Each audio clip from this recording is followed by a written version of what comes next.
Hola, buenas tardes a todos. Muchas gracias por haberse conectado. ¿Sí? Tenemos más de 14 facultades regionales conectadas, lo cual es una gran noticia. ¿Sí? Siendo ya las 7:05, vamos a comenzar con las actividades planificadas. Recordando de que la videoconferencia está siendo grabada, por lo cual los que lleguen un poquitito tarde o los que quieran volver a verla, desde el portal de videoconferencias de UTN Rectorado podrán acceder, ¿sí? Mi nombre es Gustavo Maigua, soy secretario de TIC y junto a la ingeniera Cuenca Plech, la secretaria académica, hemos comenzado con esta iniciativa de empezar a realizar actividades académicas, técnicas, tanto para docentes, alumnos y representantes TIC.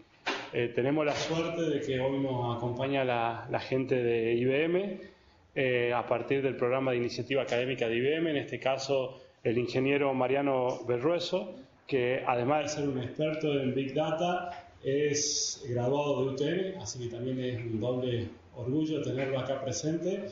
Y bueno, con esto comenzamos oficialmente la videoconferencia de hoy, denominada Ciencia de Datos en la Nube, Big Data, Ciencia de Datos, Inteligencia Artificial. Vamos a aprender de todo un poquito hoy. Bueno, gente, buenas tardes a todos. Gracias por darme la oportunidad, gracias Gustavo por la oportunidad de participar de esta actividad.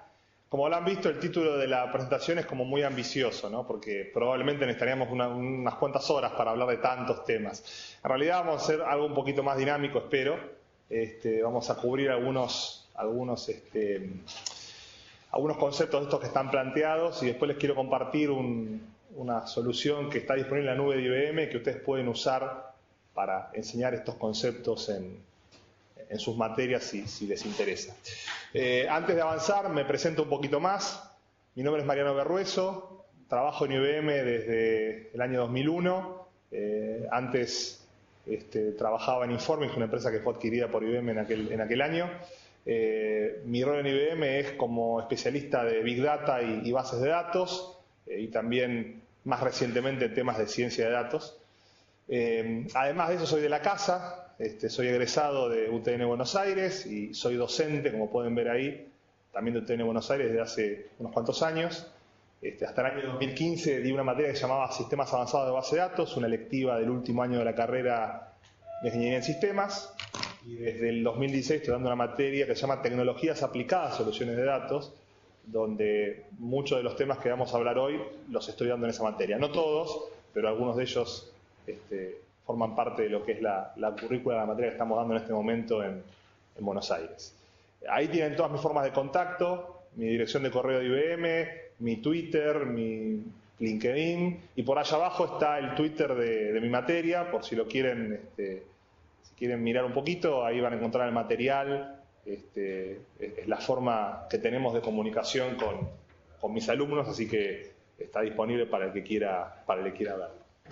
Yendo a lo que vamos a presentar hoy, vamos a hablar un poquito de inteligencia artificial, muy introductorio, muy breve. Es probable que en la audiencia haya docentes que dan inteligencia artificial, con lo cual poco puedo yo explicarles a los que son verdaderos expertos, pero sí poner algunas cosas en contexto para entender qué es lo que está pasando hoy con inteligencia artificial, porque como dice por ahí, no es un concepto nuevo. De hecho, vamos a ver que se remonta casi a los inicios de la propia informática. Pero, ¿por qué hoy está tan en boga? ¿Por qué hoy se habla tanto de esto? Vamos a hablar de Big Data, vamos a hablar de ciencia de datos, obviamente a nivel conceptual introductorio, y después me voy a tomar un ratito más para hablarles de Watson Studio, que es la herramienta que les queremos compartir para que ustedes puedan usar incluso en sus cátedras si les parece interesante poder aprovecharla. Tengo pensado una demo, no sé si nos va a dar el tiempo, vamos a ir manejando en base a cómo vayamos con el horario, pero si yo no llegara a dar la demo, ahora van a ver que les voy a dejar material para que ustedes mismos lo puedan probar el producto directamente desde sus casas, desde la facultad o de cualquier lugar con conexión a Internet. ¿Okay? Todo el material que vamos a ver hoy está disponible para que lo descarguen en ese enlace que figura ahí, ibm.biz barra B larga mayúscula D, Y mayúscula, P mayúscula, L mayúscula, C minúscula. Si quieren anotarlo o sacar una foto a la pantalla, igual después Gustavo le voy a compartir la presentación para que la puedas distribuir. Pero básicamente todo el material está ahí. Y acá me voy a detener un poquito por pedido de Gustavo porque creo que es importante hacer hincapié en un par de cosas. Obviamente lo que van a encontrar en ese enlace es la lista de archivos que figura ahí en la imagen que ven en la pantalla. La primera es la presentación que están mostrando ahora. El segundo archivo y el último son archivos que van a estar para la práctica, que es el tercer file, el PDF que dice Hands-on IBM Watson Studio.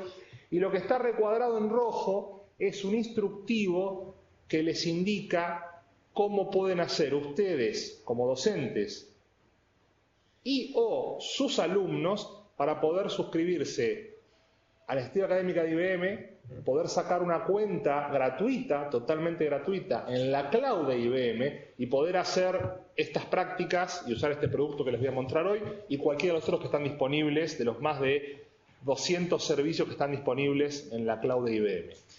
Si ustedes lo hicieran como usuarios normales que tienen la curiosidad de explorar nuestras soluciones en la nube, sacarían una cuenta con su dirección de mail, cualquiera sea ella, y obtendrían un usuario gratuito por 30 días. Pasados los 30 días, el usuario queda, digamos, inhabilitado hasta que pone una tarjeta de crédito y pueden continuar usando el servicio. Obviamente no es la idea, no queremos que tengan que hacer eso. Entonces la iniciativa académica nos permite, a través del procedimiento que está descrito en ese instructivo ese PDF que está recuadrado en rojo, ustedes se suscriben a la iniciativa académica, reciben un código de promoción, luego sacan su cuenta de la cloud IBM y con ese código de promoción, que lo pueden usar tanto ustedes como sus alumnos, siguiendo el procedimiento que está descrito en ese PDF, van a poder acceder a un usuario que dura 1 año para los docentes, 6 meses para los alumnos y es renovable. Y además cuenta con más recursos que el usuario, digamos, trial normal que les comentaba al principio.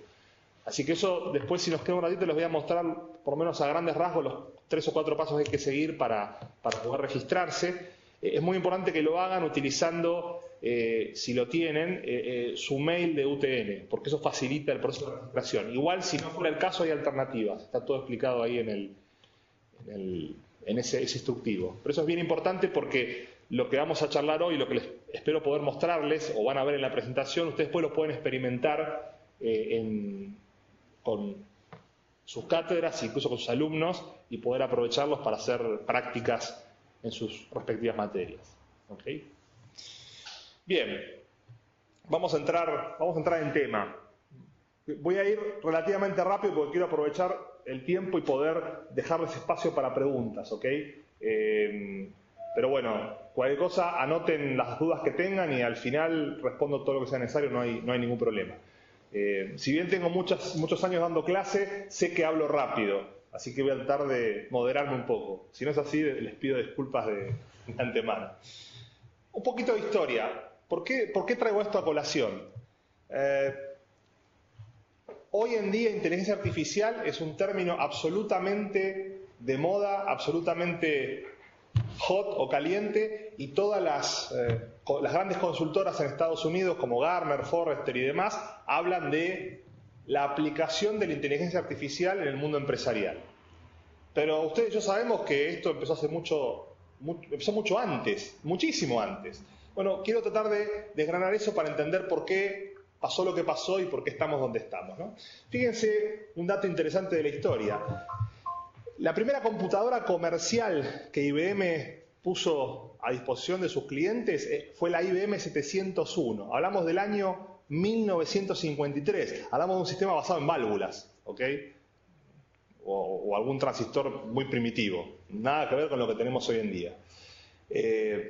Tuve la posibilidad, en una capacitación que hice en Estados Unidos, de conocer esta historia que les voy a contar ahora. De esta máquina se vendieron 19 sistemas. IBM en realidad instaló 19 sistemas 701. 17 fueron a clientes en Estados Unidos, Uno se instaló en la oficina de IBM en Nueva York, por razones obvias, había que tener un lugar donde entrenar a los ingenieros de IBM. Y la número 19 fue a parar al MIT, en Boston. ¿Okay? ¿Saben cuánto pesaba ese sistema, todo el sistema completo? Más de 10.000 kilos, 10 toneladas. 10 toneladas, increíble, ¿no? Porque no tenía ni una fracción de la capacidad de procesamiento de un teléfono celular común y corriente como puede ser este. Pero ¿qué es lo interesante? A pesar de lo primitivo del sistema, un sistema disruptor en su momento, pero a la vista de hoy extremadamente primitivo y limitado, ¿saben cuál fue la primera computadora en la historia que ejecutó un programa de inteligencia artificial? Esta misma, la 701. Con la que fue al MIT, la tomó un docente y armó un programa que jugaba a las damas. Ese programa que jugaba a las damas era una versión primitiva, pero no por eso menos cayendo fuera de la clasificación, de un programa de aprendizaje de inteligencia artificial. Entonces, la inteligencia artificial viene desde los inicios de la informática. ¿Qué pasó? Los que estudian inteligencia artificial, la historia lo dividen en 3 fases, ¿no? Hubo una primera fase de primavera, se la llaman, ¿no? Que fue en los fines de los 50, los 60 y los 70, que hubo como una intención de hacer, de lograr que la computadora funcionara parecido al cerebro humano o en algunas funciones pudiera simular su comportamiento. Esa primavera tuvo que ver con la primavera de la informática. Después hubo lo que se llama una especie de invierno, ¿no? Sobre todo los 80 y los 90 y hasta les diría que a principios de este siglo. La verdad que la inteligencia artificial quedó más en el mundo académico, con relativamente pocas aplicaciones en el mundo empresarial, sobre todo. Y en los últimos años hubo un reverdecer, como un verano lo llaman, donde se empieza a aplicar cada vez más en el mundo corporativo diferentes soluciones de inteligencia artificial. Y ahora sí vamos a hablar de eso. Pero antes a mí me gusta siempre contextualizar, y para poner en contexto nada mejor que definir lo que todos conocemos, y seguramente esta emisión la vieron miles de veces, lo que es inteligencia artificial, ¿no? Es básicamente lograr que las computadoras simulen el funcionamiento del cerebro humano y su proceso de razonamiento. No quiere decir que sean como el cerebro humano, pero que hagan cosas parecidas a las que haría el cerebro humano. De hecho, que aprovechen la ventaja innegable que tiene el sistema computacional que respecto al cerebro. El cerebro es mucho más poderoso, pero se cansa. El sistema informático no. Entonces puede procesar mucho volumen en relativamente poco tiempo y ganar digamos, utilizando fuerza bruta de procesamiento, por decirlo de alguna manera.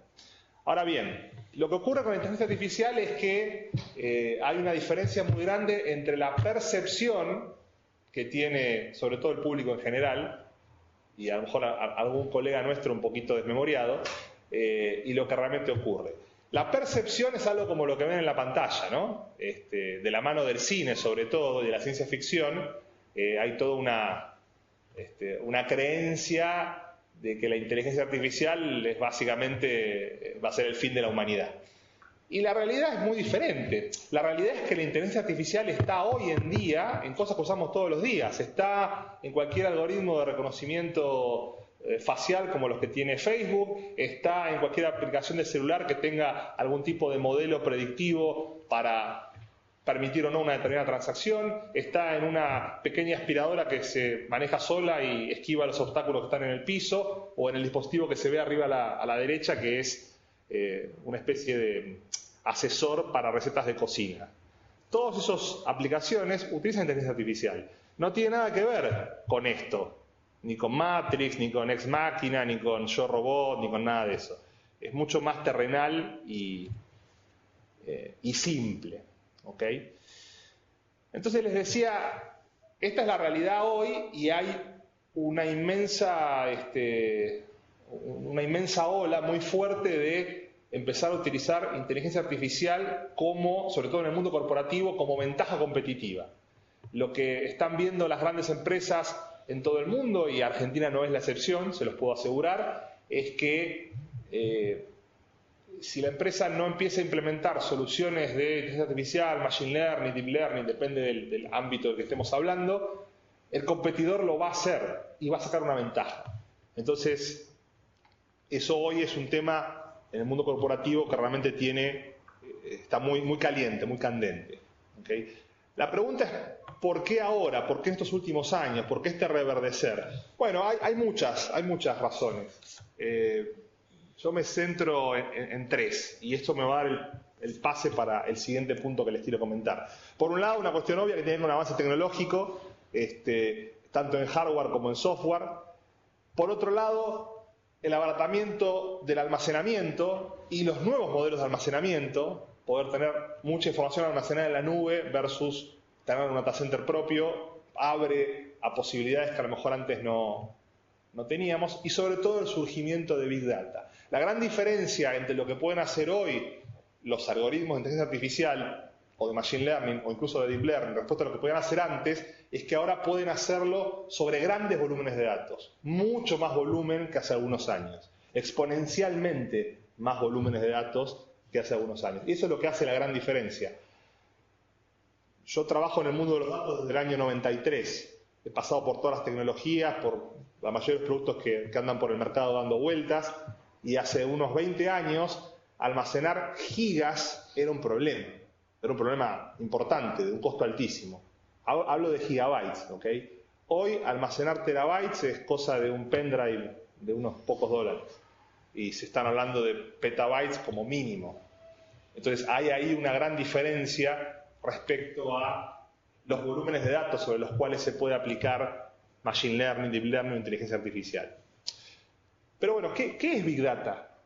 También probablemente la mayoría lo conozca, pero Big Data es la problemática y las metodologías para resolver sistemas que requieren grandes volúmenes de datos de una gran complejidad, que normalmente no se pueden resolver con las tecnologías y los sistemas tradicionales que casi todos conocemos.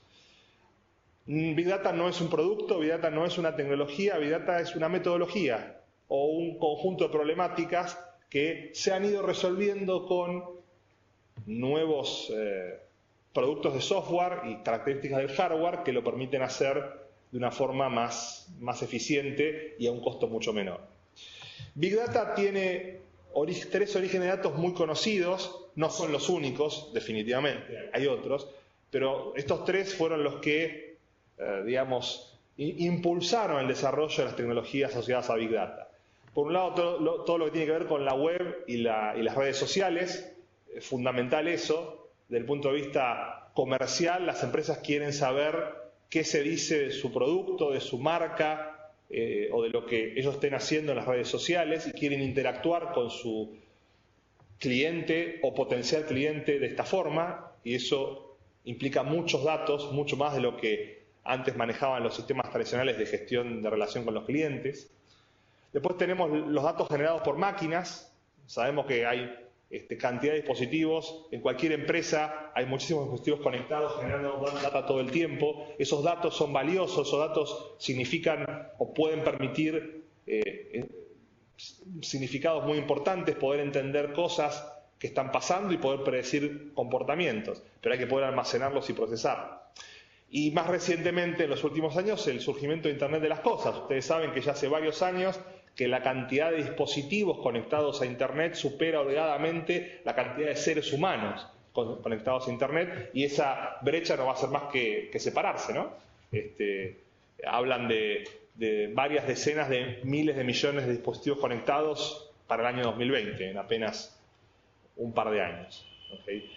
Entonces, estas tres grandes fuentes de datos tienen que ver con el impulso de lo que es hoy en día Big Data. No, insisto, no son las únicas. Acá no estamos incluyendo la información que tienen las empresas, que también en algunos casos es mucho volumen, que en muchos casos no están haciendo nada con eso, pero si lo hicieran, podrían descubrir ventajas competitivas y posibilidad de nuevas aplicaciones para implementar.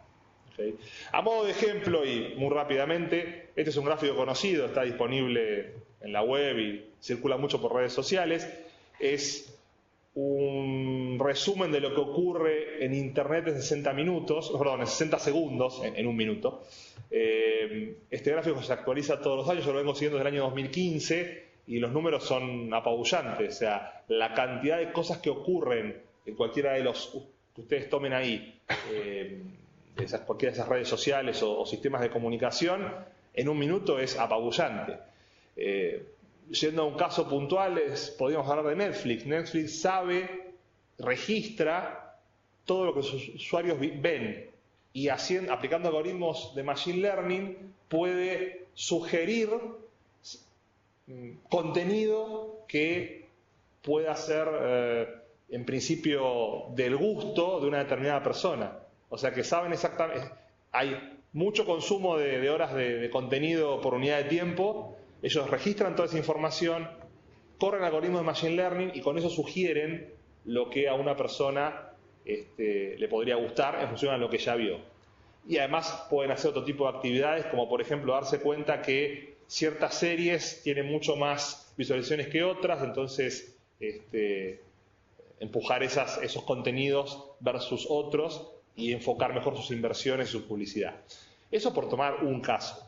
Ahí, cualquiera que tomáramos podríamos explayarnos un rato largo. Lo importante es, en lo que les conté, esta transparencia, esta slide que estamos viendo en este momento, pasó más o menos 60 segundos. Y todo eso que dice ahí ocurrió y sigue ocurriendo todo el tiempo.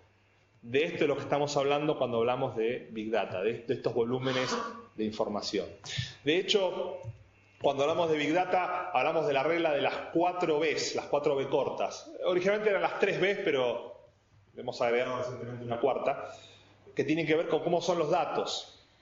En Big Data los datos son de alto volumen, la primera B, se generan a mucha velocidad, esa es la segunda B corta, la velocidad de generación.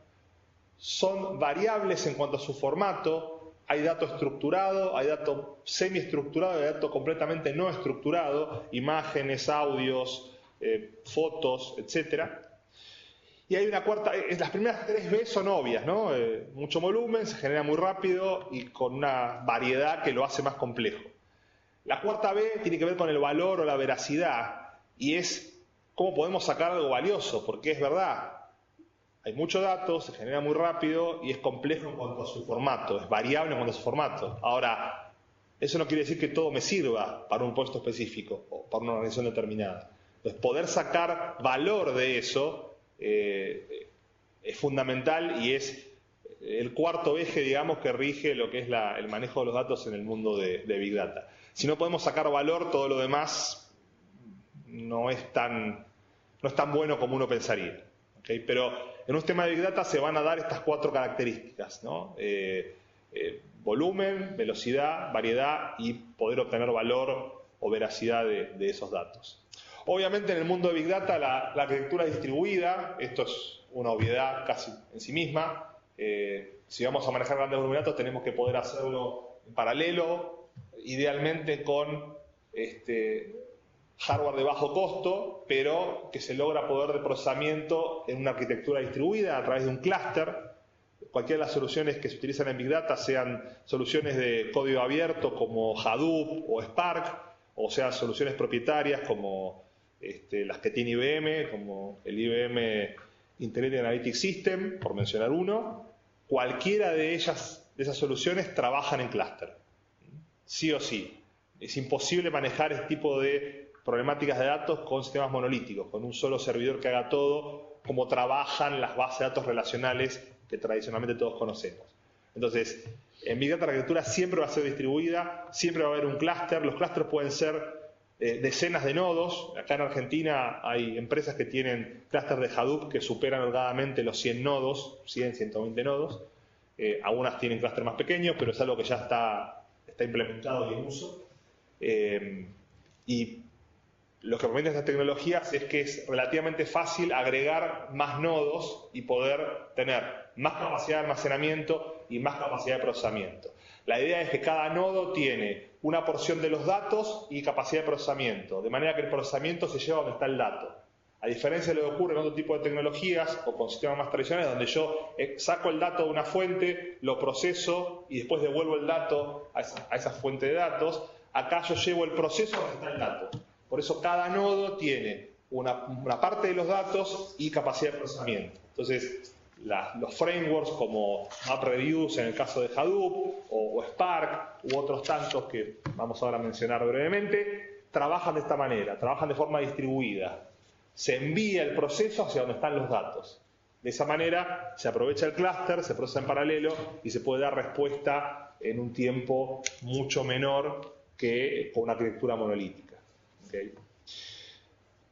Hablamos de inteligencia artificial, hablamos de Big Data como una condición necesaria para el desarrollo actual de la inteligencia artificial. Vamos a hablar de un par de conceptos más y después vamos a tratar de unirlos antes de meternos en lo que es la herramienta IBM que les quiero contar. Vamos a hablar de Machine Learning, que está muy relacionado con inteligencia artificial. ¿Qué es Machine Learning? Per se, no es ni más ni menos que la ciencia acerca de las computadoras actúen sin ser explícitamente programadas para ellos. O dicho de otra manera, son sistemas que pueden aprender de los datos. ¿Qué significa esto? Que Machine Learning es la aplicación de matemática, en algunos casos matemática avanzada y estadística, a el procesamiento de los datos para poder descubrir patrones y en base a esos patrones poder predecir comportamientos. Vamos a tratar de explicarnos con un ejemplo, espero que nos esté simpático, ¿no? Imagínense que nosotros queremos desarrollar un algoritmo que reconozca imágenes, que reconozca fotos y que identifique animales en esa foto, ¿no? Entonces, acá tenemos una foto de un gato a modo de ejemplo. Nuestros algoritmos tienen dos entradas posibles. Aprendizaje supervisado, yo le entrego fotos etiquetadas que dice este es un gato, este no, este es un perro, una jirafa, un elefante. Le entrego fotos de animales con etiquetas, de manera que el algoritmo pueda buscar los patrones comunes que me permiten entender que una determinada foto corresponde a un gato. Esa es una forma de entrenamiento. La otra forma de entrenamiento es el no supervisado, aprendizaje no supervisado. En ese caso, yo no tengo los datos etiquetados, simplemente le entrego un montón de fotos de animales u otros objetos, vaya uno a saber qué son, y lo que va a hacer el algoritmo es separarlos en grupos. Va a buscar los patrones comunes y va a decir, todas estas fotos tienen un patrón en común. Probablemente después es porque corresponden a fotos de un mismo tipo de animal. ¿Okay? El algoritmo supervisado generalmente funciona cuando yo puedo identificar características de los datos. Por ejemplo, puedo identificar visualmente que una determinada foto corresponde a un determinado animal, por ejemplo un gato. Pero en algunos sets de datos no es tan fácil para el ser humano identificar patrones. A veces es extremadamente complejo. Entonces, en ese caso se utiliza el aprendizaje no supervisado. En cualquier caso, este input, esta entrada, le va a permitir al algoritmo desarrollar un modelo que a través de patrones comunes identifique características comunes de un determinado objeto. Eso me permite tres posibles salidas. La primera salida es lo que se llama la clasificación. Ante alimentar el modelo con una foto cualquiera, el modelo es capaz de identificar la imagen y decirme qué tipo de animal es. O puntualmente decirme si eso no es un gato. Vamos a hacerlo más simple.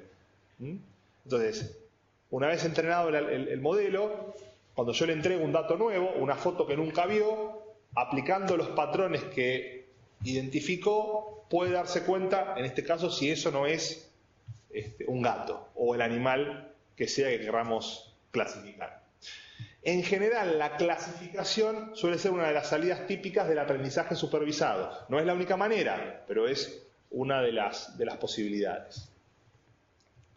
La segunda salida es lo que se llama clustering, o sea, el agrupamiento de objetos similares. Esta es la salida más típica del aprendizaje no supervisado. El modelo no sabe qué es el objeto, pero sabe que corresponde, que tiene patrones comunes a un grupo ya identificado. Esto es bastante útil para identificar patrones de comportamiento entre los clientes de una empresa, por ejemplo. Yo puedo agrupar a los clientes por ciertos patrones de comportamiento respecto a cómo consumen mis productos y servicios, por ejemplo.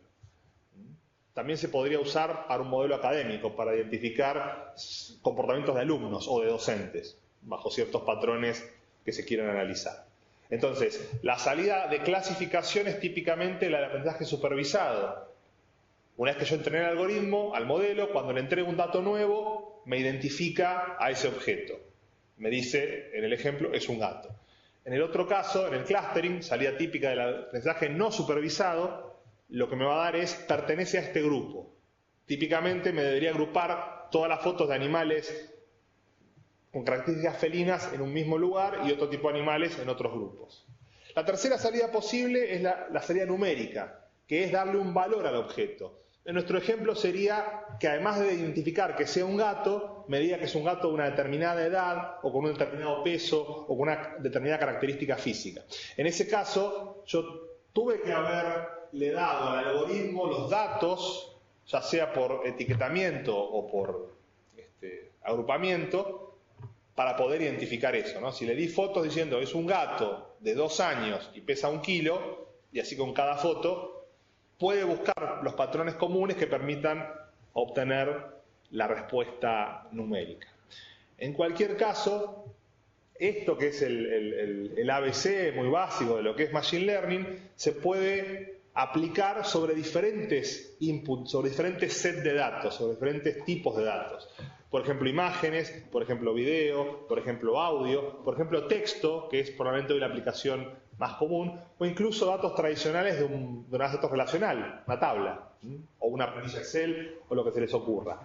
De vuelta, estos conceptos no son nuevos, tienen muchos años. Los que están en este tema desde el punto de vista académico se lo saben de memoria esto. La diferencia es la posibilidad de poder aplicarlo sobre grandes volúmenes de datos gracias a los avances en todo lo que tiene que ver con Big Data. El proceso de Machine Learning es bastante simple, el proceso. Implementarlo no es tan simple. Básicamente hay un primer paso que tiene que ver con identificar patrones.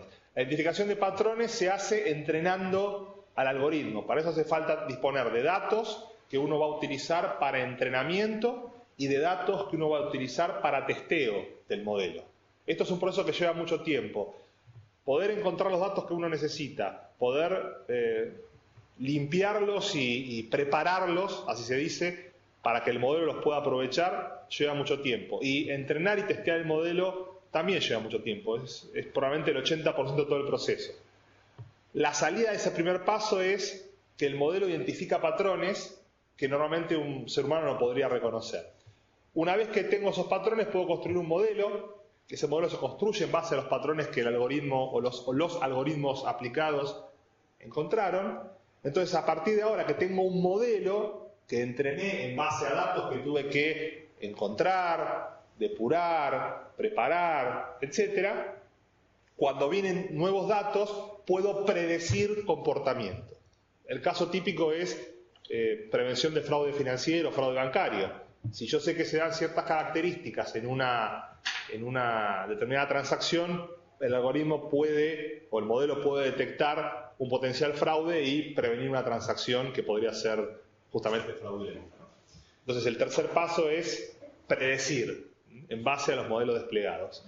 Este proceso de crear el modelo a través de patrones, identificar los patrones, construir el modelo y desplegarlo para predicción, que suena muy fácil desde lo conceptual, implementarlo es bastante complejo, sobre todo porque los modelos de Machine Learning o en general de Deep Learning o inteligencia artificial tienden a degradarse con el tiempo, tienden a no ser tan eficientes en el tiempo, entonces hay que hacer un trabajo permanente de mantenimiento y mejora y reentrenamiento. Vamos a ver enseguida, IBM vio esta problemática y desarrolló una serie de productos y soluciones, que es un poco lo que les voy a contar en un rato, para poder ayudar a quienes hacen esto y que lo puedan hacer de manera más fácil y ágil. Pero bueno, hablamos de inteligencia artificial, hablamos de Machine Learning, hablamos de Deep Learning, hablamos de Big Data. Vamos a poner todo esto en contexto y relacionar todas estas cosas que estuvimos hablando hasta ahora. Fíjense, ya dijimos que la inteligencia artificial no es otra cosa que la simulación a través de una computadora del comportamiento inteligente, comportamiento inteligente del ser humano. No siempre es inteligente el ser humano, pero bueno, ustedes me entendieron. Machine Learning tiene que ver con hacer que las computadoras actúen sin estar explícitamente programadas para ello. Machine Learning es un subconjunto de algoritmos y metodologías dentro de lo que es la inteligencia artificial. Y Deep Learning, que es algo un poco más reciente de los últimos años, tiene que ver con, es un subconjunto de Machine Learning que utiliza específicamente redes neuronales para aprender de datos no etiquetados. Es decir, que inteligencia artificial es un concepto más amplio que engloba Machine Learning, que a su vez engloba a Deep Learning. Y que no sería posible con lo que se quiere llegar hoy en día si no fuera por la posibilidad de hacer todo esto sobre grandes volúmenes de datos. Esa es la parte que aporta Big Data, que ahí figura abajo, casi a la izquierda del diagrama. Y ponemos Data Mining porque Data Mining fue la primera disciplina que empezó a construir hace muchos años modelos de predicción que hoy se usan sobre todo en Machine Learning. ¿Okay? O sea que todo esto que les traté de contar y de introducir, insisto, una introducción muy básica solo para nivelar, para muchos esto es algo extremadamente conocido, para otros no tanto, por eso quería presentarlo, nos lleva a hablar de lo que es el título de la presentación, ¿no? De hablar de ciencia de datos. La ciencia de datos es la aplicación de todo esto que hablamos para lograr objetivos de negocio de una empresa o de otro tipo de objetivos académicos o de lo que sea de una organización, usando todas estas tecnologías y conceptos que hablamos hasta ahora. La diferencia con lo que tal vez pasaba antes es que la ciencia de datos hoy en día se ve como algo que tiene que dar un resultado tangible que pueda ser consumido desde una aplicación. Fíjense el ciclo que está en esta slide. La ciencia de datos parte, primero que nada, de un caso de uso claramente articulado e identificado. Hay una necesidad puntual, predecir un fraude, predecir el uso de una determinada aplicación, predecir el consumo de un determinado producto o servicio, alguna necesidad de predecir un comportamiento que nos da, desde el punto de vista de negocio, una ventaja competitiva o desde el punto de vista organizacional, una ventaja para los objetivos de la organización, en el caso que no fuera una organización comercial. Con ese objetivo bien claro y bien articulado, y es fundamental que sea así para que esto funcione, se aplican técnicas de gestión y manejo de datos, ahí Big Data aporta su parte, para poder preparar esos datos, aplicar Machine Learning, obtener un modelo entrenado, testeado, evaluado y funcional que después pueda ser desplegado y consumido en cualquier aplicación, incluso en dispositivos móviles, como los que figuran ahí abajo a la izquierda de lo que están viendo en la pantalla. Lo que está enmarcado en ese recuadro punteado de color rojo es el proceso propiamente dicho de ciencia de datos, pero eso solo no es más que un esfuerzo de laboratorio. Si no hay un caso de uso bien articulado y después una aplicación concreta o un consumo concreto de ese modelo en una aplicación. Lo que pasaba antes es que quedaba más en un esfuerzo de laboratorio. Hoy en día se está empezando a utilizar, o se utiliza ya en aplicaciones comunes y corrientes que tenemos en cualquier teléfono celular. La otra gran diferencia es que lo que está en el recuadro rojo en general requiere un alto poder de cómputo y probablemente de almacenamiento para poder hacerlo. Pero una vez que el modelo está entregado y desplegado, puede ser ejecutado en una aplicación común y corriente de un celular simplemente consumiendo un servicio web. Lo que les voy a mostrar en un rato tiene que ver con este producto Watson Studio que tiene IBM, que permite hacer todas estas cosas en un ambiente integrado, con posibilidad de colaboración, creación de proyectos, gestión de modelos, etcétera, que ahora lo vamos a ir cubriendo. Antes de pasar esa parte, un breve comentario de lo que es probablemente hoy el rol más buscado y más atrayente para la mayoría de los que nos manejamos en el mundo de los datos y de la informática, tiene que ver con el científico de datos. Es algo que está muy de moda. Yo voy a tratar de separar un poco la moda de la realidad, pero esta slide que tenemos en pantalla muestra un poco lo que fue la evolución de la ciencia de datos. hace pocos años los analistas, no se llamaban científicos de datos en esa época, pero los analistas que tenían que construir estos modelos y poder llegar a obtener algún tipo de predicción en base a los datos de su organización, estaban un poco como los ranqueles, ¿no? Digamos, en bola hacia los gritos. Tenían pocas herramientas, poca integración entre herramientas, mucho trabajo manual, mucha complejidad para resolver algunas cuestiones. Esto fue evolucionando, las tecnologías fueron evolucionando y los proveedores de tecnología, como IBM y otros, empezamos a ofrecer facilidades para que esto se pueda hacer de la mejor manera, a tal punto que hoy el científico de datos en la organización moderna es visto como una especie de superhéroe que va a resolver todos los problemas. Ustedes y yo sabemos que eso no es cierto, pero sí es cierto que las empresas están invirtiendo en tener áreas de Big Data primero, hace unos años, y ahora de ciencia de datos, porque se dan cuenta que con eso tiene una ventaja competitiva. Y saben que si no lo hacen ellos, lo va a hacer la competencia. Y si lo hace la competencia, probablemente les saque una ventaja. Entonces, de ahí la razón por la cual, empezando por las compañías más grandes, pero eso va a ir permeando hacia abajo, hacia compañías de menor tamaño, es un rol muy buscado y es una actividad de alta demanda. Cada vez que hacemos algo relacionado con ciencia de datos tenemos mucha repercusión, ya sea en IBM o en el mundo académico, y tiene que ver con esto.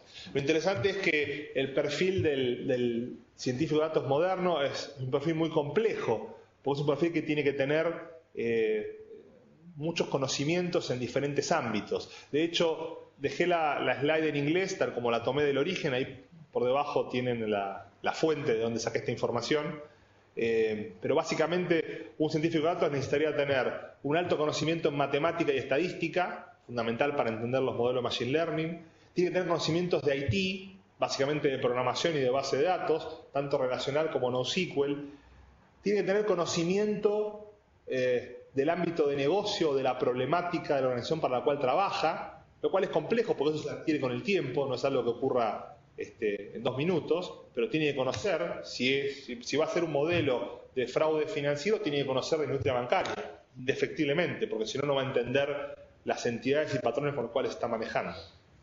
Pero además tiene que tener habilidades de comunicación y visualización, porque tiene que poder visualizar estos modelos extremadamente complejos en resultados tangibles y entendibles por alguien que no es un científico de datos, y tiene que poder comunicarlo adecuadamente. Como se imaginarán, tener una única persona con todo este conocimiento es bastante difícil. Lo que se busca es armar equipos multidisciplinarios donde haya gente con base en matemática, gente con base en IT, gente con conocimiento del negocio y alguien que pueda comunicar y visualizar, y lograr esto con un approach de trabajo en equipo.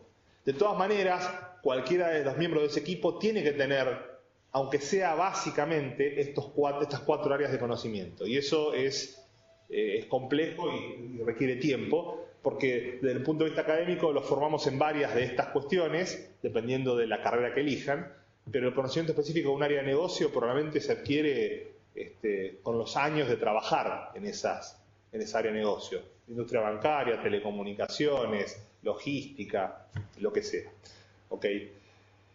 IBM vio esta problemática, no solo IBM, todas las compañías que promovemos tecnología lo estamos viendo, dado que es muy difícil tener en una única persona toda esta gama de conocimientos. Lo que hicimos fue crear una herramienta que permita hacer todo el ciclo de vida de lo que se denomina ciencia de datos, utilizando por debajo Machine Learning, Deep Learning o lo que se necesite, sin tener que tener necesariamente a bajo nivel todo el conocimiento, porque la herramienta resuelve muchas de las cuestiones de una manera más amigable y más simple. Esa herramienta a la que me refiero, y es la siguiente parte de mi presentación, es lo que se denomina Watson Studio. Watson Studio es una solución que ofrece IBM a través de su nube, de la cloud de IBM, que permite realizar proyectos de ciencia de datos de punta a punta. ¿Okay?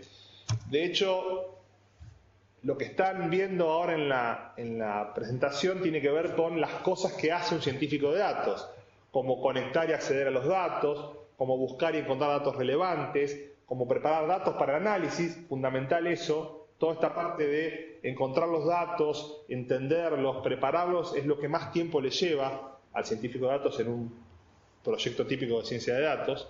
Después hay que construir y entrenar los modelos, usando diferentes algoritmos, y una vez que está construido y bien entrenado ese modelo, hay que disponibilizarlo para que se lo pueda consumir fácilmente desde aplicaciones, tal vez aplicaciones que existen actualmente en la organización y que necesitan consumir ese modelo para tomar una decisión en un momento determinado. Y además, esos modelos hay que poder monitorearlos y hay que poder, reentrenarlos con el paso del tiempo, mantenerlos, porque recuerden que estos modelos se van degradando. El caso de fraude financiero es muy clásico. Cuando un modelo es bueno detectando ciertas transacciones fraudulentas, los chicos malos que las hacen encuentran otra manera de hacerlo, burlando al modelo. Entonces al modelo hay que reentrenarlo para detectar ese nuevo patrón en los datos.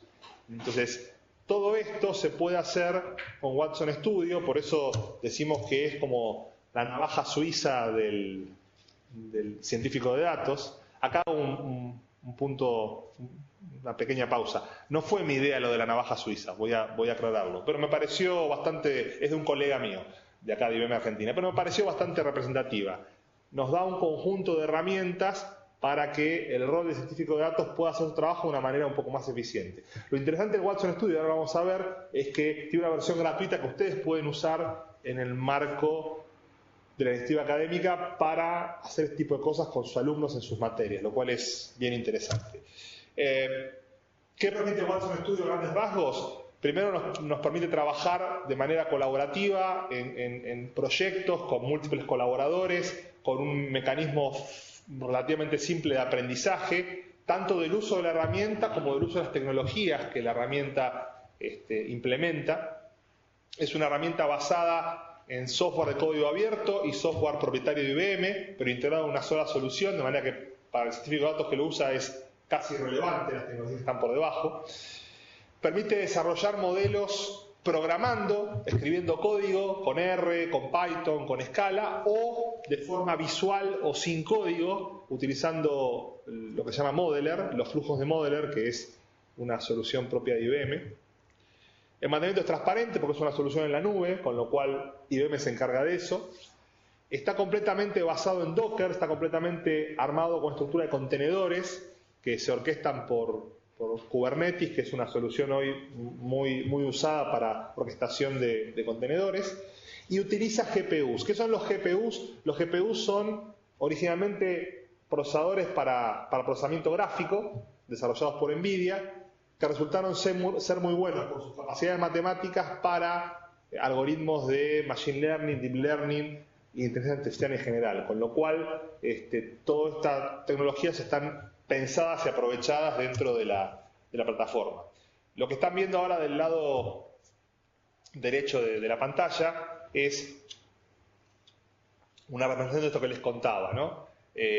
Las tecnologías de base tienen que ver con una solución completamente contenida en contenedores Docker, orquestada por Kubernetes y utilizando GPUs de NVIDIA. Por arriba de eso hay dos grandes grupos de runtimes. Hay runtimes para Machine Learning, como Spark, por ejemplo, como SPSS Modeler y otros. Y hay runtimes para Deep Learning, como por ejemplo TensorFlow, Caffe, Torch, etc. La mayoría de estas tecnologías son de código abierto. IBM las integró a su solución. Y lo que está en la capa de arriba son lo que se llaman las herramientas de autoría, con las cuales trabaja directamente el científico de datos, y ahí tenemos una variedad. Tenemos Jupyter Notebooks, que es algo que viene de Python, muy conocido en la comunidad Python. Tenemos el RStudio para programar en R, un lenguaje también muy popular en lo que es el mundo de los científicos de datos. SPSS Modeler, que es una herramienta propia de IBM, que es la que permite la construcción del modelo en forma visual sin tener que codificar, y aportamos algunas tools específicas de esta solución, como lo que es refinería de datos, el constructor de modelos y la integración con las APIs de Watson, las APIs cognitivas de Watson, que se pueden integrar en los modelos. Por ejemplo, dos muy clásicas son la de reconocimiento de imágenes y la de procesamiento de lenguaje natural. que ya existen, son otros servicios en la nube de IBM y se pueden consumir. Todo esto que les cuento está desplegado en la nube de IBM, con lo cual lo que se consume es la capa de arriba, todo lo demás está resuelto por la estructura de nube de IBM y simplemente se utiliza sin tener que preocuparnos por la gestión de esa infraestructura. Como les decía, lo interesante es que esto tiene una versión gratuita. Obviamente es una versión que ofrece una capacidad de procesamiento limitada, pero nos da básicamente un clúster de Spark con 2 nodos, que yo ya lo he usado en mi materia en UTN Buenos Aires, y la verdad que para el uso académico es más que suficiente. Para poder hacer algunas pruebas con modelos sobre pocos volúmenes de datos, funciona perfectamente bien. Obviamente, para el uso empresarial hay versiones pagas que desplegan mucha más capacidad de procesamiento y básicamente ese procesamiento se paga por hora de uso consumida. O sea que igualmente es un modelo interesante porque, de vuelta, piensen que construir, entrenar, testear y evaluar un modelo requiere mucho procesamiento y mucho poder de cómputo, capacidad de almacenamiento y poder de cómputo, pero una vez que el modelo está hecho, la ejecución del modelo puede ser una simple invocación de un servicio web que devuelve en un segundo un resultado. O sea, ahí no hace falta tanta capacidad de procesamiento. De hecho, puede correr en un celular, dependiendo del tipo de modelo que sea. Entonces, al hacerlo en la nube, es más eficiente para la empresa que consume este tipo de tecnología porque no tiene que pagar por una infraestructura muy grande que tendría que tener en su data center para hacer esto. Dicho lo cual, dada la naturaleza de los clientes que tiene IBM, muchos de ellos bancos, muchos de ellos agencias de seguridad de las principales potencias del mundo y demás clientes de esa naturaleza, o incluso otro tipo de clientes que simplemente quieren tener esto en su data center, existe una versión de esta tecnología para ser desplegada detrás del firewall, en un data center de un cliente. Se llama DCX Local, Data Center Experience Local. Está en el proceso de renombrarlo a Watson Studio Local, o sea que se va a llamar exactamente igual, pero si ven documentación de Watson Studio o de DSX, es básicamente la misma solución. A mí me nos gusta cambiar los nombres a las cosas cada 2 por 3, así que eso no es sorpresa para mí. En conclusión, esta tecnología que está disponible en la nube como un servicio puede ser desplegada también con estas mismas facilidades tras el firewall de una organización determinada, obviamente con una cuestión de costo diferente, ¿no? Porque ahí ya no se paga por hora de uso, se paga por toda la infraestructura porque la tiene que proveer el propio cliente. Pero bueno, están las dos opciones. Nosotros tratamos de dar un concepto híbrido del uso en la nube. Tanto la nube pública, como es Watson Studio, la nube privada, como sería DCX Local o a futuro Watson Studio Local, y la posibilidad de integrar ambas cosas para poder manejar las cargas de trabajo de la manera más eficiente posible. Vamos a pasar un poquito por la herramienta rápidamente. Como les decía, tengo una demo, pero creo que no nos va a dar el tiempo, así que les voy a pasar algunas pantallas para que vean las capacidades rápidamente y después ya abrimos para preguntas y respuestas. Primera cuestión, conectarse y acceder a los datos. Es lo primero que necesita hacer un científico de datos, obtener los datos para hacer su trabajo. La herramienta provee, como ven ahí, servicios para acceder a todas las fuentes de datos propias de IBM, que es la primera sección arriba, los IBM Services, y además gran cantidad de servicios de terceras partes. Entonces, lo que van a encontrar arriba son todas las fuentes de datos relacionales y no relacionales que tiene IBM, incluso también Object Storage y otras variantes, y abajo lo mismo, pero para soluciones de competencia o soluciones de código abierto. Es decir que desde Watson Studio es posible acceder a cualquiera, hay conectores para cualquiera de las fuentes de datos que están mencionadas acá y seguramente se van a seguir agregando a medida que se vayan liberando sucesivas versiones de esta solución. Una vez que me pude conectar, puedo ver los datos. Acá tenemos un ejemplo de visualización. Se ven con un formato de tabla, más allá de cuál sea la fuente original, se va a visualizar de esta manera, típicamente, filas y columnas. Eso permite hacer alguna exploración manual y revisión de los datos, lo cual es algo que normalmente tiene que hacer el científico de datos para entender los datos con los que está trabajando. Además, tiene una función de perfilado que es muy interesante. Automáticamente nos calcula el perfil, en este caso, de cada una de las columnas de esta planilla. Es una planilla Excel que tiene unos cuantos miles de datos. Es el primer ejemplo que está en el PDF. Es un modelo de churn. Churn se usa mucho en telecomunicaciones, sobre todo en telefonía celular. Es cuál es la probabilidad de que un cliente mío deje mi compañía celular y contrate la competencia.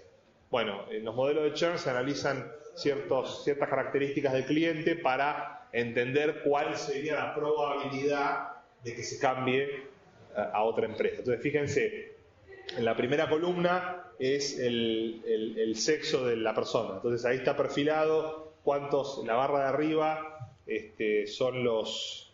no sé si ven, esto no ven la flecha.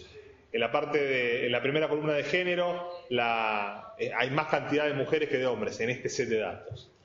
Si pasan a la siguiente es el estado civil. Hay mayor cantidad de casados o de casadas en este set que de solteros o de divorciados. Y así sucesivamente, cantidad de hijos, ingreso, etcétera. Si tienen un nuevo auto, todas estas características en este ejemplo que damos,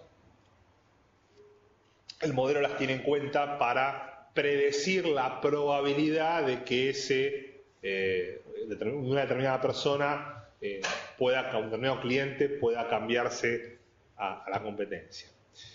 Además, tenemos la opción de preparación de datos. Muchas veces, en el ejemplo que estamos mostrando, está todo armadito, está todo perfecto, no falta ningún dato y es todo muy simple, pero la realidad es que los científicos de datos se encuentran normalmente con datos sucios, datos incorrectos, datos faltantes. Por ejemplo, alguna columna que admite valores nulos, viene de una tabla de algún sistema, y entonces nos falta información.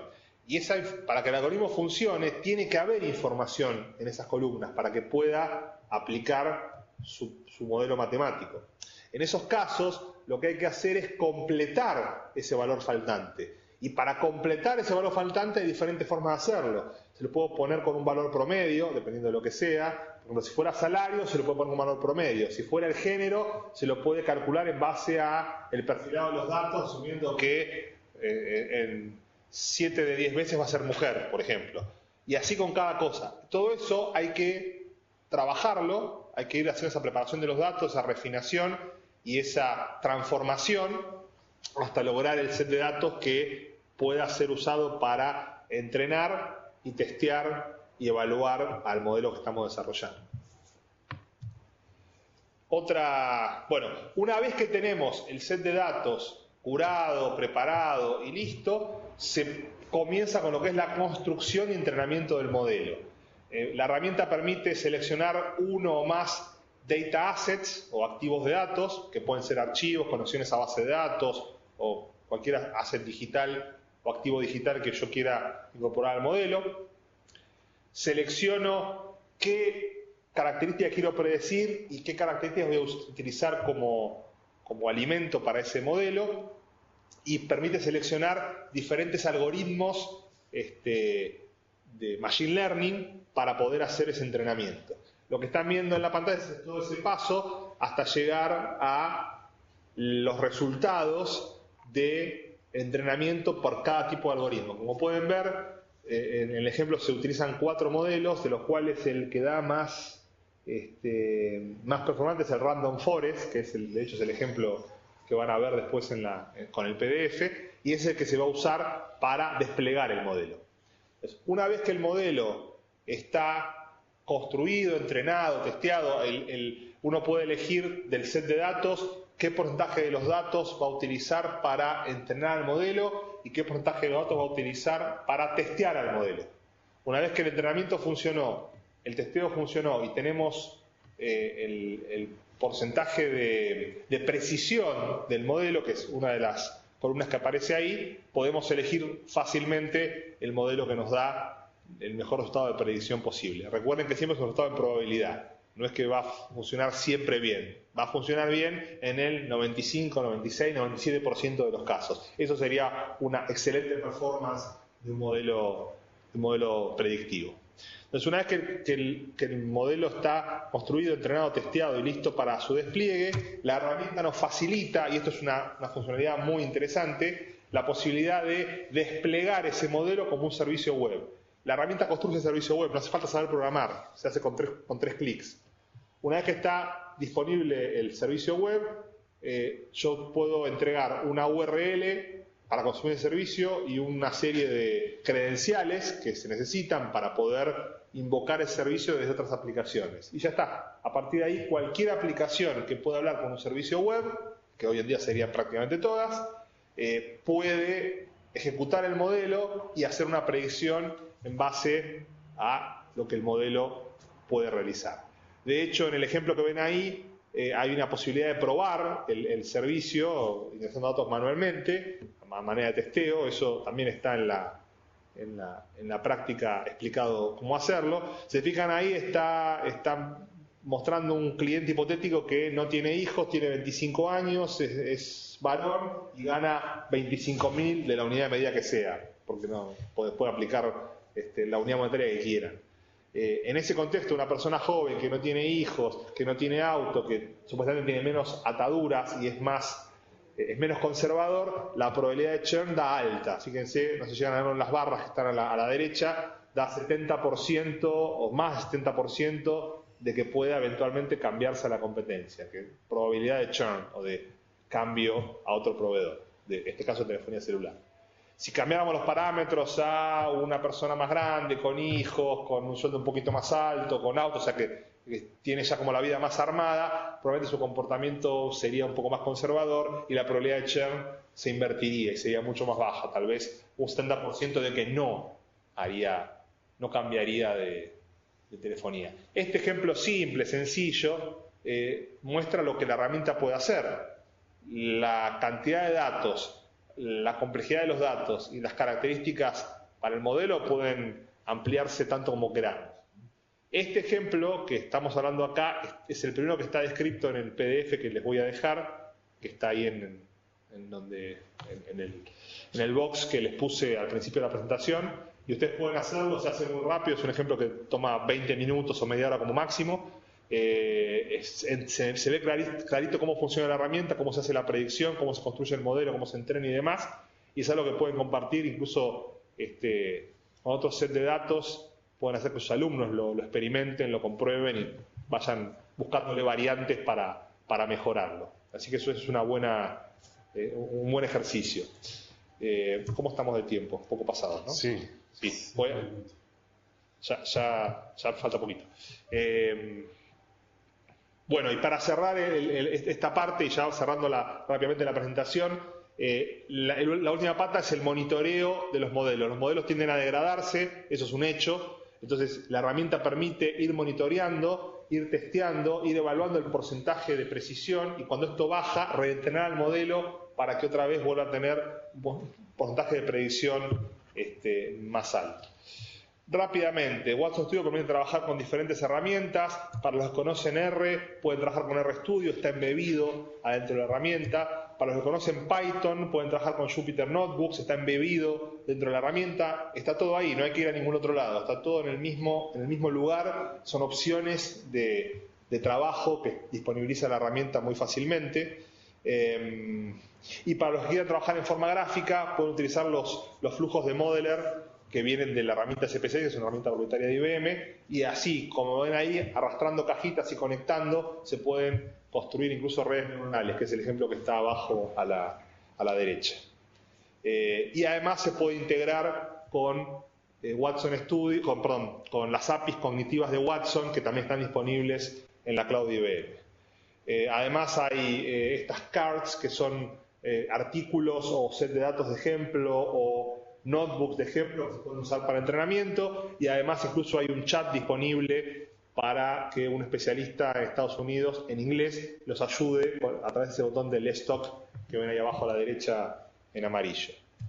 Hay herramientas de visualización que incluyen mapas y otros formatos, etc. Para cerrar, esto se complementa con una solución adicional que no es el foco, pero se las comento rápidamente, que tiene que ver con el gobierno de datos. Está todo muy lindo, pero las organizaciones necesitan controlar y gobernar esa gran cantidad de fuentes de datos y de activos digitales que tienen. Entonces tenemos una solución que se llama Watson Knowledge Catalog, que complementa Watson Studio con todo lo que es la parte de gobierno de datos. El colega mío que tuvo la idea de la navaja suiza del científico de datos del Watson Studio dice que esto es como la legislación de Suiza, ¿no? Que se complementa con cómo puede usar o no usar esa navaja. Acá tenemos algunos ejemplos de lo que se puede hacer con la herramienta, lo paso muy rápido. Algoritmos permite hacer perfilado y otra serie de cuestiones. Y etiquetado de los datos, muy importante eso, para tener un catálogo unificado y centralizado de mis activos digitales. Permite colaborar y trabajar en equipo, permite implementar políticas de protección de datos, etc. E incluso hacer gobierno, control y trazabilidad. Watson Studio y Watson Knowledge Catalog unificados son lo que llamamos la plataforma Watson Data Platform, valga la redundancia. Que siguiendo con la analogía de los suizos, si el Watson Studio es la portapluma suiza y el Watson Knowledge Catalog es la legislación, el Data Platform es el país. Insisto, no es mi idea, pero solo la compartí porque me pareció simpática. Todo esto está desplegado en la nube de IBM. ¿Okay? Entonces, para resumir el ciclo completo, con Watson Knowledge Catalog, dentro de lo que es Watson Data Platform, se hace todo lo que tiene que ver con el curado y gobierno de los datos. Con Watson Data Studio se hace la creación, entrenamiento, desarrollo y despliegue de los modelos, que después se pueden consumir desde cualquier aplicación que pueda invocar un servicio web. Todo esto está disponible en la nube, todo esto ustedes lo pueden usar de forma gratuita a través de Iniciativa Académica sin ningún costo por el acuerdo que tenemos entre UTN e IBM. Pueden accederlo a través de ese link, datascience.ibm.com. Cualquiera puede acceder ahí y cualquiera puede sacarse una cuenta y probarlo, pero le va a durar 30 días. Si ustedes lo hacen, como les voy a mostrar ahora, les va a durar 1 año o 6 meses según sean docentes o alumnos, y eso es renovable y además van a tener más servicios y más disponibilidad de recursos. Bueno, acá viene la parte de la demo, que no la vamos a hacer por falta de tiempo, y ya pasaríamos a las preguntas, pero antes, rápidamente, les muestro una última cosa, que espero que se pueda ver. Esperen porque no, ustedes no lo están viendo.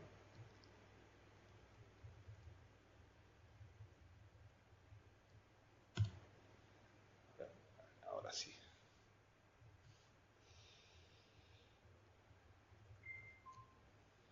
Aquí.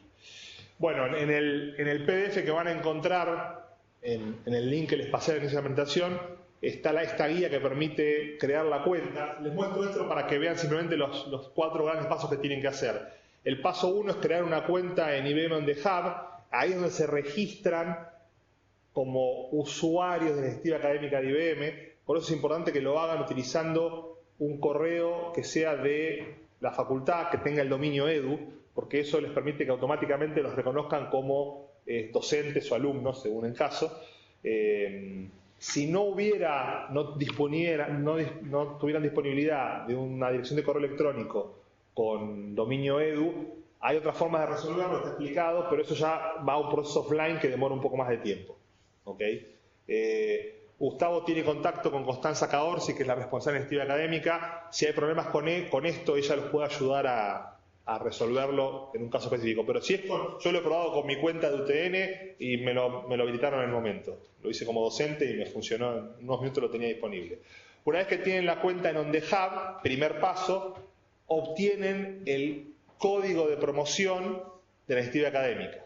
Una vez que tienen ese código, crean la cuenta en la cloud de IBM, como lo haría cualquier usuario, utilizando de nuevo la misma dirección de mail del paso 1, y cargan el código que obtuvieron en el paso 2. Es decir, se registran en IBM On The Hub, obtienen el voucher, el código del voucher, se registran en IBM Cloud y aplican el voucher.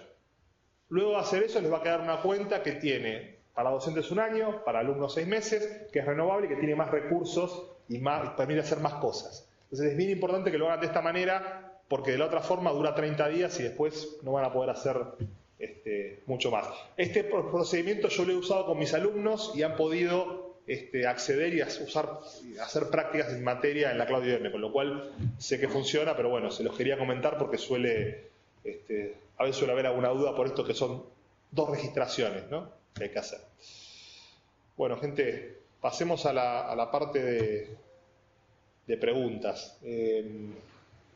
¿Cómo te parece que hagamos? Hay preguntas. Me parece que Córdoba estaba levantando la mano. Pasamos el micrófono a Córdoba. Hola, buenas noches. Yo soy Mario, de aquí de la Facultad Regional Córdoba. Tengo 4 preguntas para hacer. Las primeras 2 son para su perfil docente y es la siguiente. Usted en la filmina Fundamento de la Ciencia de Datos dijo que hay que estructurar bien el caso de uso antes de empezar a trabajar. ¿Usted tiene alguna bibliografía o algún recurso para recomendar sobre este tema? La otra pregunta también es académica, digamos, y tiene que ver con cuál es el límite de la capacidad de datos para esos 2 nodos de Spark que están disponibles para uso académico. La tercera pregunta es, ¿en qué estado, además de Watson, en qué estado está la iniciativa académica de IBM puntualmente con la UTN? Antes teníamos acceso a certificaciones, cursos, licencias de software, si hay algo así ahora. Y la última pregunta es, digamos, más curiosa y tiene que ver con que si yo tiro procesamiento a la nube con Watson, ¿estoy usando el mismo Watson que se usaba en el programa de televisión Jeopardy? Ok, vamos por partes. A la primera pregunta, el tema de elegir adecuadamente el caso de uso por método de ciencia de datos es algo bastante más complejo de lo que parece y es probablemente la madre de todas las batallas. Perdón, sí. No elegir, sino estructurarlo correctamente. ¿Cómo se estructura? Correcto, es la madre de todas las batallas. Después eso te lo respondo offline y te paso algo de documentación, pero no hay tanto como yo quisiera, te lo adelanto. Es un tema bastante complicado. Te lo digo porque lo he visto en la vida profesional, que a veces eso se encara mal y eso hace fracasar todo el proyecto. Pero hay algunos lineamientos de cómo hacerlo. Yo después te puedo pasar un poco de documentación al respecto, pero no hay tanto como yo quisiera. Son cosas relativamente nuevas que todavía tienen que desarrollarse. En respuesta a la segunda pregunta, en realidad los nodos de Spark no dan capacidad de almacenamiento. Los nodos de Spark lo que dan es capacidad de procesamiento. El almacenamiento es otro servicio que está incluido en el Watson Studio, que es un Object Storage Service, un servicio de Object Storage, que tiene algo así como 5 gigabytes, no es mucho, en la versión gratuita. Sin embargo, los ejemplos que van a ver en el PDF ocupan mucho menos que eso. Ocupan unos pocos kbytes o unos pocos megabytes, dependiendo del caso. O sea que para uso académico sobra. Pero sí, son solo 5 gigas. No es una gran... No es como así como mucho de Big Data. Pero para efectos de conocer la plataforma y hacer aplicaciones tipo trabajo práctico, va muy bien. La tercera pregunta. La iniciativa académica de IBM está total y absolutamente vigente y con un convenio firmado y vigente con UTN. Yo hice hincapié en la parte de la nube, pero siguen teniendo ustedes como docentes y para uso académico acceso a todo el software de IBM, además de los servicios de la nube de IBM. O sea, son las dos cosas. El software, como siempre hubo, y ahora se agrega el acceso a lo que son los servicios en la nube. ¿Ok? Ahí también quisiera agregar la predisposición de la gente de IBM para empezar a trabajar juntos en diferentes lineamientos. Además de esto, cuando nos reunimos con Constanza, quien es la responsable de la iniciativa académica de IBM, nos comentó, bueno, comenzar con este tipo de capacitaciones en forma disparadora quizás. Pero bueno, a medida que van surgiendo algún tema o alguna facultad quiere profundizar sobre alguna temática en particular, desde el lado de IBM se mostraron abiertos a que podamos trabajar en conjunto. Y te agrego una cosa más. al margen del uso de la nube, el uso del software IBM, irrestricto para todo lo que sea académico. Académico significa para dictado de clases, para trabajos prácticos, para que lo usen los alumnos, para trabajo de investigación. Desde el punto de vista académico es absolutamente ilimitado el uso. Además, cuando entren a IBM On The Hub, van a encontrar esos recursos, van a encontrar cursos, van a encontrar material, van a encontrar un montón de cosas que está disponible y que pueden también consumir irrestrictamente.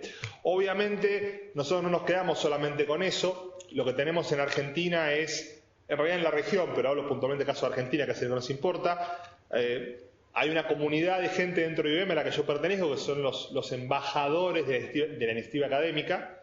En mi caso es obvio porque yo soy docente, con lo cual es casi una obviedad que sea embajador, porque tengo un pie en cada mundo, por decirlo de alguna forma. Pero al margen de todos esos recursos que sí están y que los pueden consumir tanto como quieran, tratamos de hacer actividades como estas, de entrenar a los docentes. Eso lo hacemos 2 veces por año, en febrero y en julio, aprovechando las vacaciones. Damos cursos para docentes, damos charlas en las universidades, a alumnos, a docentes, a la comunidad académica, cosas como las que estoy haciendo yo y otras personas que somos embajadores, lo hacemos permanentemente. Obviamente no es tan fácil movernos por todo el país porque todos tenemos además un trabajo en IBM por el cual efectivamente nos pagan. La parte de embajadores más una actividad de honor, si se quiere. Entonces no siempre tenemos facilidad para viajar, pero hemos viajado a una de las provincias a dar workshops o capacitaciones. Y bueno, tenemos esta posibilidad de hacerlo por videoconferencia que obviamente nos permite llegar a todos mucho más rápido, mucho más directo y así como hoy vine yo, puede venir otra gente de IBM a compartir otras temáticas que sean de interés. Y para la cuarta pregunta, que está muy buena, gracias por traer la colación, no es exactamente lo mismo, y te voy a explicar por qué. Es una evolución. El Watson que ganó Jeopardy tenía no más de 23 servicios cognitivos con toda la furia, y era un clúster de máquinas que ocupaba un espacio más grande que el que vos estás sentado en este momento, bastante más grande. O sea, imagínate un data center con un montón de racks y un montón de nodos procesando. Hablamos del año 2011, hace unos cuantos años. Hoy en día Watson tiene más de 200 servicios y puede correr en un grupo de servidores que no excede el espacio de la mesa en la que está sentado. O sea que no es exactamente lo mismo, evolucionó. Igualmente, este Watson Studio del que estamos hablando es una solución. Nosotros le ponemos Watson a todo porque nos gustó el nombre, pero al margen de eso, es una solución que utiliza o que puede consumir los servicios cognitivos del Watson al que vos te referís, que ganó Jeopardy. Esto es una solución por arriba de eso, pensada para los científicos de datos. ¿Ok? Bien. ¿Alguna otra pregunta? Gracias. De nada. ¿Alguna otra pregunta de alguna otra facultad? Activa el micrófono. Ahí ya Nicolás está levantando las manos. A ver. Sí, buenas noches, ¿me escuchan? Sí, buenas noches, ¿cómo estás? Guillermo Campomar, acá de la Regional San Nicolás. Bueno, en primer lugar agradecerte la exposición muy clara, realmente nos llevamos un panorama. Y la pregunta específica de nosotros, estamos en un contexto industrial y muchas veces las aplicaciones que empiezan a requerirse, como vos mencionabas, las organizaciones tienen que ver con aplicaciones industriales. Sí. Lo que creo es que existe ya un background, digamos, en aplicaciones de negocios, de consumo masivo, pero no industriales. En este sentido, ¿hay algún caso que vos nos puedas mencionar respecto de, por ejemplo, predicción de variables de proceso, optimización de procesos a partir de, digamos, de esta técnica o tecnología? Sí hay, pero la que vi recientemente va por otro lado, pero es de aplicación industrial bien clarita. El jueves pasado tuve la oportunidad de ver un caso de uso que es con reconocimiento de imágenes y video para monitoreo del personal de una planta. Surgió porque en un caso, porque se había implementado una línea de montaje que no rendía como se suponía que esperaba. Entonces se implementó un sistema que está firmando permanentemente la línea de montaje y firmando cómo se mueven los operarios o cómo hacen su trabajo para detectar patrones que pueden ser optimizables. Probablemente no es el mejor caso de uso porque está centrado en la persona y no en el proceso, pero la persona, si es parte del proceso, al fin y al cabo tiene que ver. Así que este es uno que vi, que es básicamente análisis de video prácticamente en tiempo real para poder detectar anomalías u optimizaciones, con lo cual sí hay casos de aplicación. No soy un experto en el mundo industrial, te voy a ser muy sincero, pero sé que hay aplicaciones en ese ámbito, tal vez van un poquito más lento que otro tipo de aplicaciones en el mundo, por ejemplo, financiero, que son como más fáciles de implementar, ¿no? O mejor dicho, hay modelos matemáticos desde hace más tiempo, entonces eso facilita la implementación, pero sí hay soluciones. De hecho, ya te digo, vi este caso hace unos pocos días, así que sí hay. Y si me das tiempo te puedo averiguar un poco más con los expertos en esa área. Sí, acá digamos hay una explosión de industria 4.0, digamos, de aplicar algoritmos de machine learning a procesos industriales, pero como mencionás, todavía no se sabe bien cómo está la intención, y con esto que vos también comentabas de ser primero que el competidor en esto, pero la realidad es que no se sabe bien dónde aplicarlo. Así que bueno, muy interesante. Bueno, una cosa es la gestión del personal, pero al margen de eso, otro campo de aplicación tiene que ver con lo que es Internet de las cosas, Internet of Things, más allá de si se hace o no Machine Learning sobre eso, pero hoy es bastante simple, relativamente simple, tener sensores que estén midiendo cómo funciona una planta, incluso actuadores que puedan actuar en consecuencia de funcionar con lo que esos sensores detectan. Eso ya existe, es lo que es el PLC de hace muchos años, pero ahora hay cosas adicionales que se pueden hacer, y eso es data que se genera y que una vez almacenada puede ser el input para entrenar modelos y buscar esas optimizaciones que tanto se están persiguiendo hoy en día en la industria, ¿no? O sea que también, por el lado de Internet de las cosas, hay bastante campo para desarrollar. Y si no recuerdo mal, tenemos ahí en IBM on the Hub, hay algún material relacionado a Internet de las cosas que probablemente les convendría revisar. Creo que les va a ser útil. Bueno, muchas gracias, y sería muy interesante si podemos hacer una propuesta, un segundo encuentro con alguna aplicación en la demo, sin abusar de tu tiempo y tu generosidad. No, puede ser alguien más, no tengo que ser yo necesariamente, pero sí, está bueno, lo voy a plantear, me parece piola. Gracias. Yo tomo nota de eso, y un poco la propuesta era hacer una charla disparadora, y después ya con algún tema concreto podemos hacer una en formato más práctico quizás, un ejemplo concreto, con todo gusto. Esta es un poco la idea de la videoconferencia. Sí, muy interesante. Sí, quizás por ahí podemos organizarnos como para todos tener una licencia activa y hacer un workshop en donde uno puede ir siguiéndolo también. Sí, eso sería ideal. Eso sería ideal. Sí, totalmente. Muy bien. Sí, gracias. A ustedes, gracias. ¿Alguna otra pregunta? Allá, Santa Fe. Hola, buenas noches, buenas tardes. Hola, profe, ¿cómo está tanto tiempo? Hola, Mariano, soy Álvaro Fraga. Ya lo conozco. Hola. A Gustavo, que fue profesor mío de inteligencia artificial. Álvaro, ¿qué hace en Santa Fe, Álvaro? Te esperaba por haciendo el doctorado. ¿Te acordás que te dije que mi sueño era este? Bueno, cumpliendo sueños. Bueno, les comento a todas las otras facultades que esto no estaba preparado, ¿no? La verdad que no esperaba encontrarme un alumno mío que esté haciendo un doctorado en Santa Fe, pero es una alegría enorme. La pregunta, Álvaro, entonces. Sí, Mariano, mira, yo estoy siguiendo la carrera de especialista en ciencia de datos de la Johns Hopkins por Coursera, y la verdad que he estado viendo que han empezado a salir un montón de cursos, un montón de recursos por varios lados, inclusive de IBM, en Coursera, en edX y en distintos lados.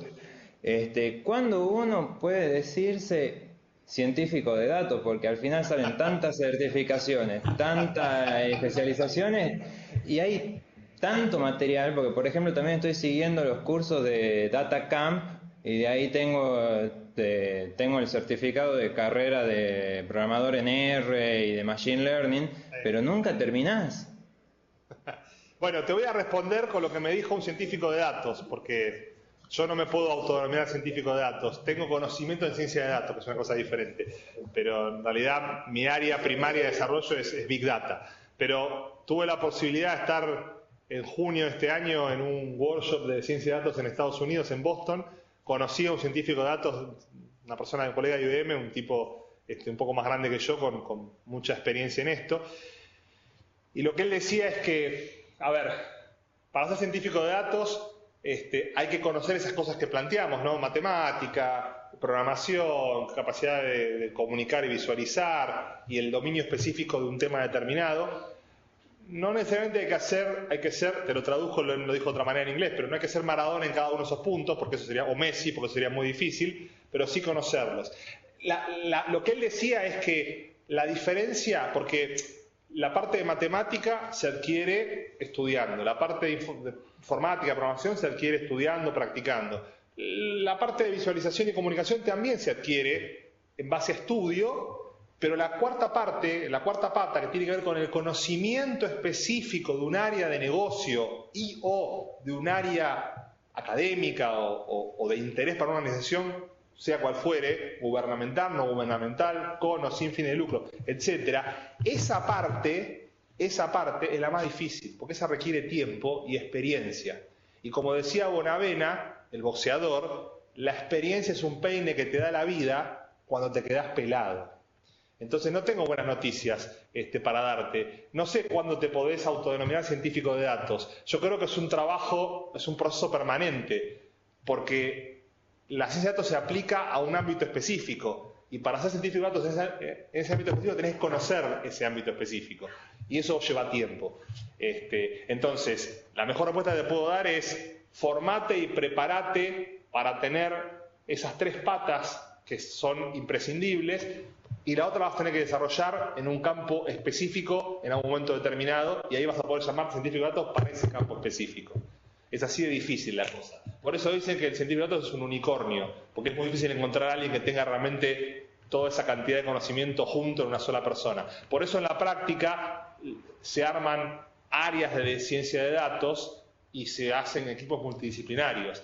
Empresas aquí, bancos o empresas de telefonía, sobre todo celular, que tienen este tipo de cosas, no es una sola persona, es un conjunto de gente. Algunos son más fuertes en programación, algunos son más fuertes en matemática, algunos son más fuertes en el conocimiento del negocio, y hacen un trabajo en equipo. No sé si respondí la pregunta, pero no es una pregunta fácil de responder, desde ya te lo digo. No, sí me has respondido, pero justamente me sonaba tan raro porque a veces uno ve búsquedas laborales que dicen científico de datos senior con 5 años de experiencia en lugares que vos decís, pará, si esto recién empezó. Bueno, pero ¿sabes lo que pasa? Yo no me puedo acercar de las tonterías que dicen mis colegas de recursos humanos, que no tienen, te lo voy a decir en términos académicos, no tienen ni puta idea de lo que es un científico de datos. ¿Qué te puedo decir? Bueno, gracias Álvaro. ¿Alguna otra pregunta? Sí, otra pregunta. Ahí vi en tus diapositivas, Mariano, que estaba el aprendizaje supervisado, no supervisado, y Reinforcement Learning. ¿Cómo? No te escuché. Que en las diapositivas tuyas habías puesto que tenías como Machine Learning a Sí. aprendizaje supervisado, aprendizaje no supervisado y Reinforcement Learning. No lo incluí porque tampoco manejo el concepto a suficiente nivel de detalle para explicarlo. Pero sí, es parte de la cosa. Ah, listo. No lo incluí porque yo mismo no lo conozco a detalle, entonces no me gusta presentar lo que no conozco. Pero sí, es parte de la cosa, absolutamente. La próxima lo vas a explicar vos, ¿te parece? Que seguramente lo conocés mucho mejor que yo. Yo no tengo drama. Te lo digo broma, digo. Sí, a ver, la idea de esto es darles un pantallazo. Yo no soy un científico de datos, soy un especialista en Big Data con conocimiento en ciencia de datos. Entonces, les cuento desde lo que conozco. Pero sí, es correcto, eso faltaría incluirlo, lo voy a tener en cuenta para que sea más completa la presentación. Te agradezco el comentario. Muchas gracias, Mariano. Muchas gracias, Gustavo. Gracias, Álvaro, como Gracias a vos. siempre. ¿Alguna otra pregunta? Hola, buenas noches. Hola. Sí, Concepción. Vamos, Concepción del Uruguay.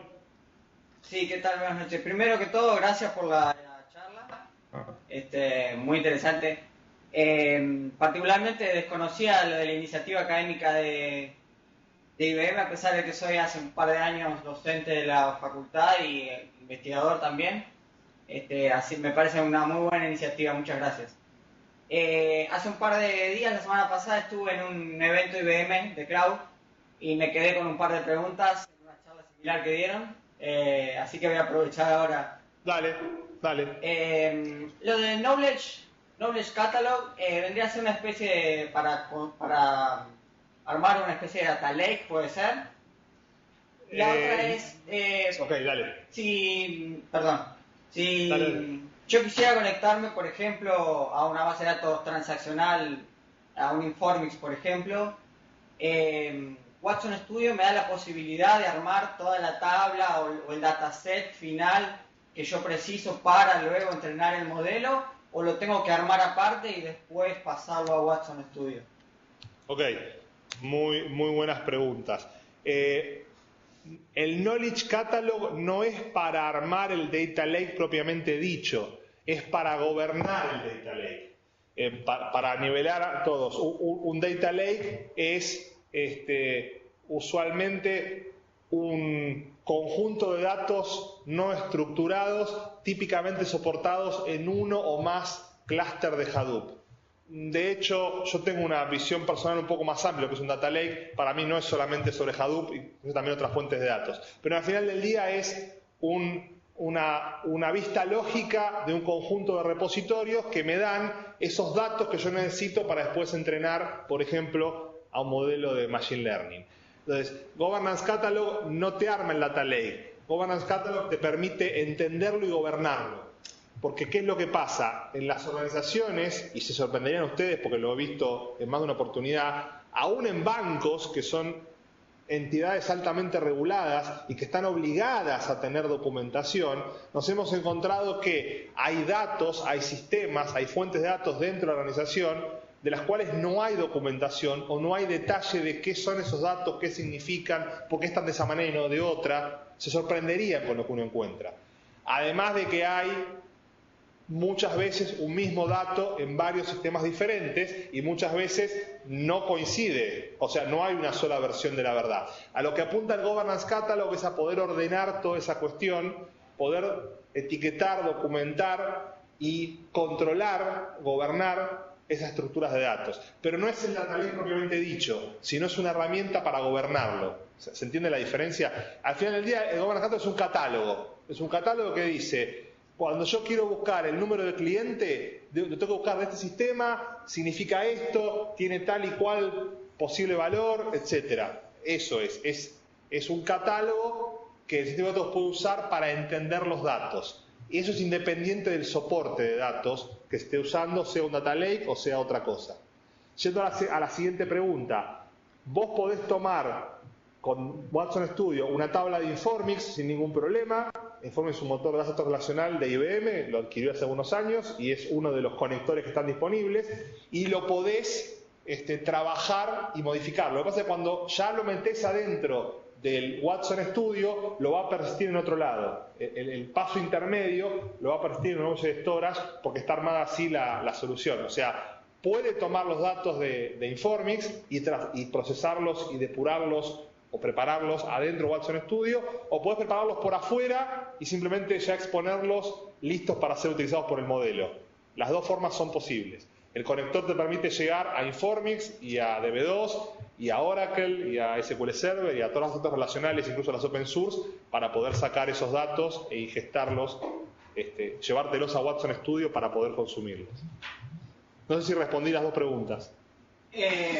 Sobre la segunda, repregunto. Mi pregunta iba más a... Sí, porque para armar el dataset, en general yo preciso datos de más de una tabla de las transaccionales, por ejemplo. La pregunta era si Watson Studio me permitía combinar esas tablas o yo tengo que armar la query en otro lado y después pasarlo. No, tenés las dos opciones. Podés hacerlo de Watson Studio o podés hacerlo desde la fuente de datos original. Eso ya depende de lo que resulte más fácil para vos, pero podés hacerlo de las dos maneras. Sí.